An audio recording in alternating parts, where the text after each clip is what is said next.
day, Excellencies from Belize, Chad, Colombia, Djibouti, Eritrea, Guinea-Bissau, Lebanon, Lesotho, Mauritius, Nepal, Nicaragua, Sierra Leone, Sri Lanka, Sudan, and Zambia. Excellencies, it's my privilege to welcome you all to the Voice of the Global South Summit. I deeply appreciate your participation at this virtual summit, despite the significant time difference for some of our guests. The world is confronted with numerous challenges and is bracing itself for other unforeseen ones as we speak today. We continue to face an economic slowdown, rising inflation, the threat of a resurgence of the pandemic, and the risks emerging from geopolitical conflicts. As we seek to rebuild from the pandemic, the Global South should continue to exhibit strong solidarity. It is with this objective in mind that this summit is being held.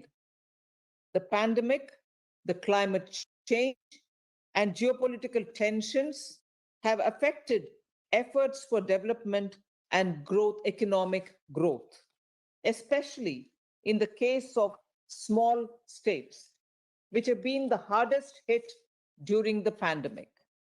It is amidst these persisting challenges and increased uncertainties that India took over the G20 presidency last month, starting 1st December 2022.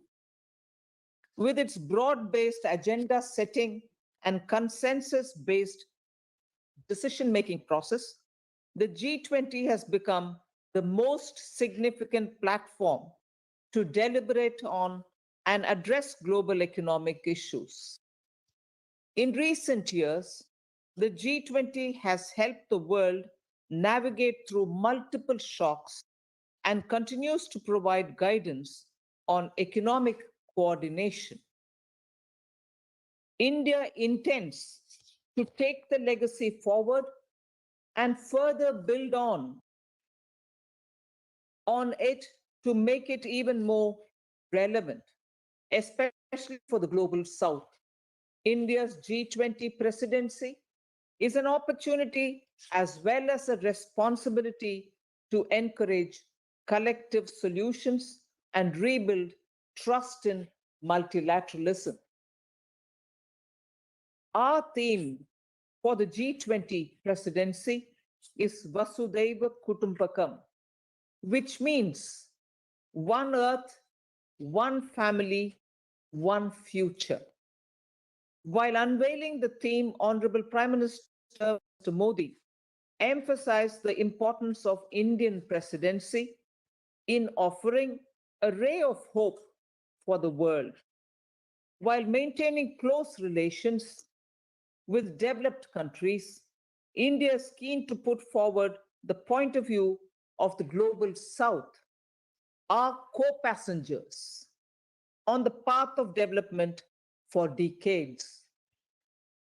We strongly believe that there should not be any first world or a third world, but just one world with a shared understanding for a common future.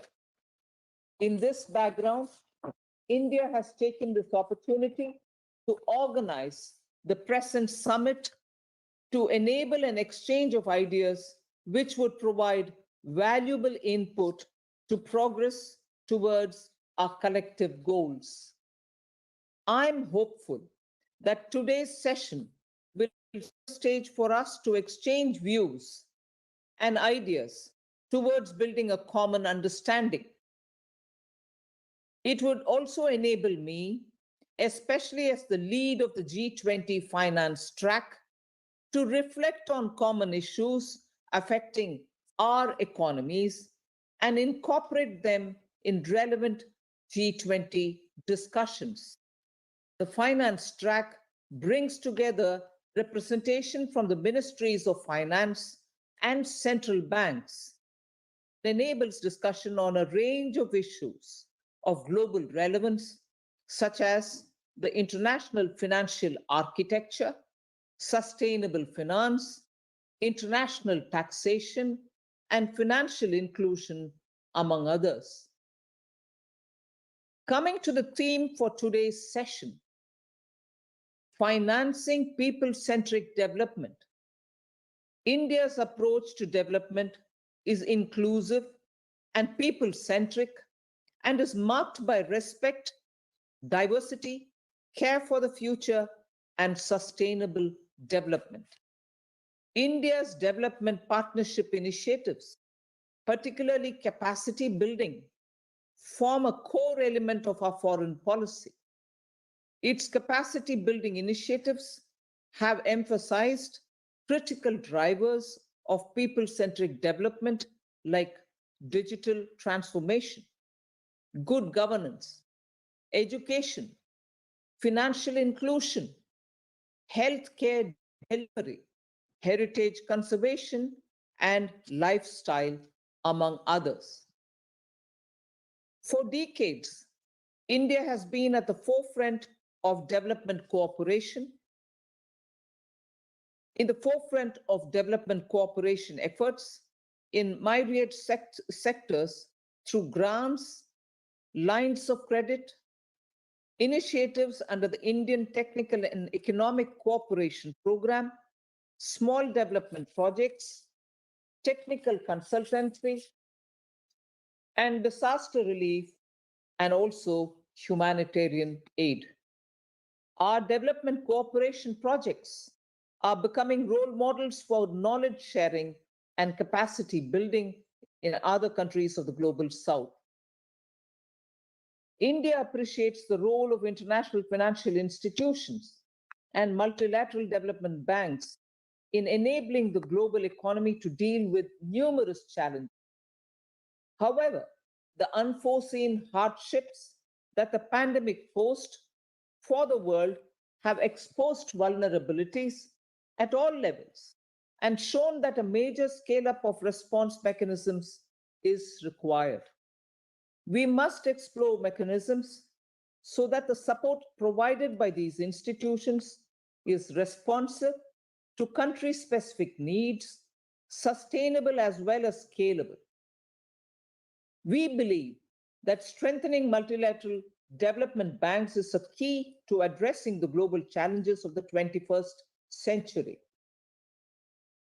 As we speak, global debt vulnerabilities are on the rise, posing threats of systemic global debt crisis. The global economy was already facing a growing debt problem, further aggravated by the pandemic and the recent geopolitical tensions. Debt distress is significantly pronounced for economies caught between servicing external debt and addressing essential domestic requirements like food and fuel. Needless to say, such a situation also hampers the climate transition efforts of many countries. If left unaddressed, these mounting debt vulnerabilities can trigger a global recession and push millions to extreme poverty. Under India's G20 presidency, financing for social dimension of sustainable development is an important priority. While it seems that the majority of the global efforts are focused presently on tackling climate issues, it is essential that the world leaders also focus on the social dimension of development to tackle pressing issues like increasing social inequalities and learning losses, among other things. We cannot neglect the fact that many nations today face increasing financing gaps for achieving sustainable development goals. Another priority for India's G20 presidency is enhancing socio-economic development through innovative, responsible, and cost-efficient digital public goods. In recent times, we have seen several advancements in the implementation of the digital public good. India has developed its India Stack, which is a digital architecture based on identity, payment systems, and data empowerment and policy. And most importantly, privacy too. A significant proportion of the world population still remains untouched by these advancements.